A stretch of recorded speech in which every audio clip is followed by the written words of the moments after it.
আমাদের বর্তমান নেতা ডক্টর ইউনূস উনি সব রাজনৈতিক নেতৃবৃন্দদেরকে ডেকেছেন একটা ইস্যুকে কেন্দ্র করে। তার মানে গোটা বাংলাদেশ এক হয়ে গিয়েছে, আমরা সবাই উদ্বেলিত হয়েছে, উচ্ছ্বসিত হয়েছে, ঠিক কিনা বলেন?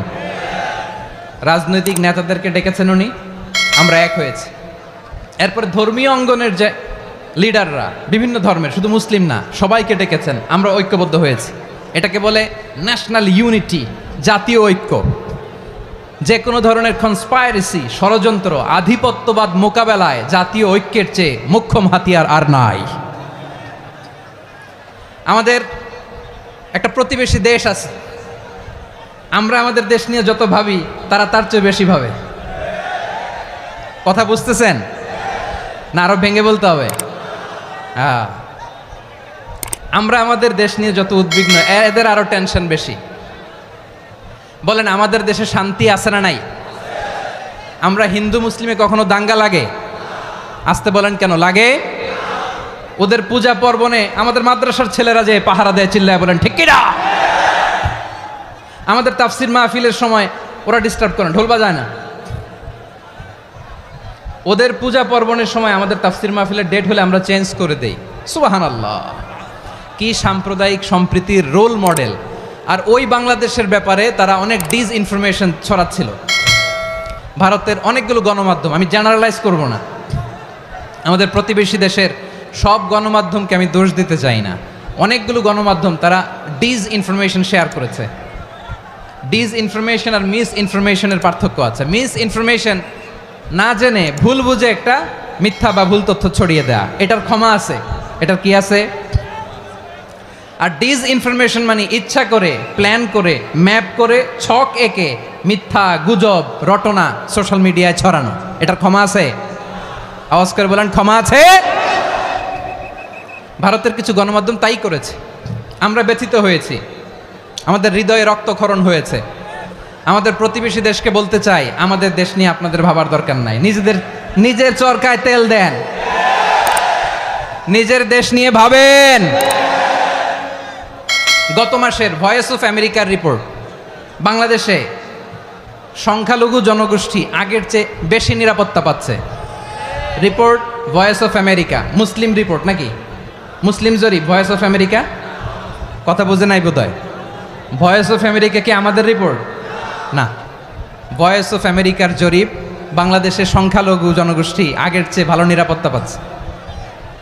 শুধু এখানেই শেষ না, মাইক্রোসফটের একটা জরিপ শোনায় আপনাদেরকে। তারা সারা পৃথিবীতে গুজব, ভুয়া আর মিথ্যা নিউজ ছড়ানোতে কোন দেশ সেরা একটা রিপোর্ট করেছে। এর মধ্যে 1 নম্বরে এসেছে ভারতের নাম।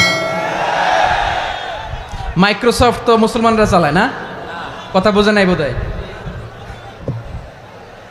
প্রতিবেশী দেশকে বলবো, আপনারা নিজের চরকায় তেল দেন, আপনারাও শান্তিতে থাকেন, আমাদেরকেও শান্তিতে থাকতে দেন।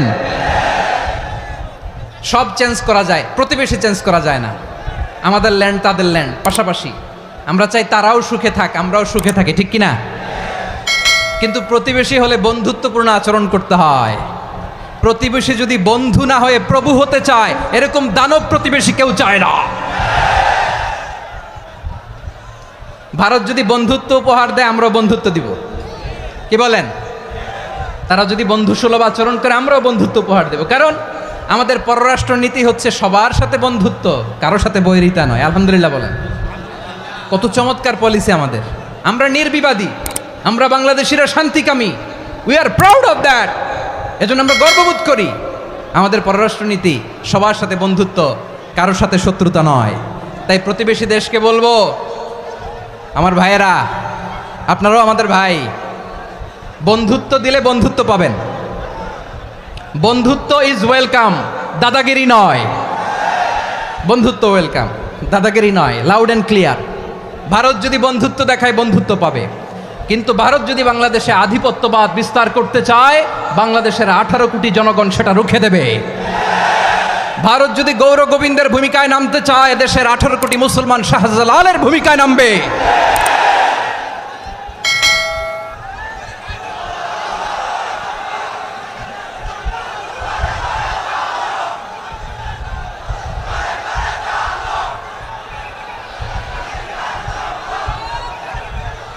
প্রিয় ভাইয়েরা, আমরা বন্ধুত্বে বিশ্বাসী, শত্রুতায় নই, ঠিক কিনা বলেন?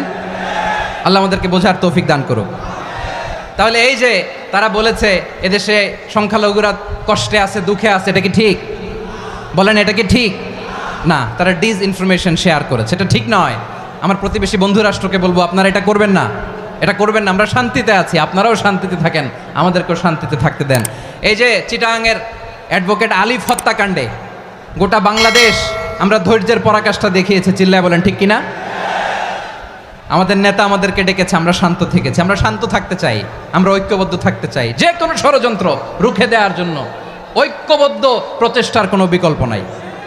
তাই আজকের আলোচনার ছোট্ট একটা টপিক আমি শিরোনাম ঠিক করেছি, আমাদের জীবনে, সমাজ জীবনে, ধর্মীয় জীবনে, রাষ্ট্রীয় জীবনে ঐক্যবদ্ধ থাকার গুরুত্ব। এবার আওয়াজ করে পেকুয়ার ভাইয়েরা বলেন, আমরা ঐক্যবদ্ধ জীবনযাপন করতে চাই কি চাই না?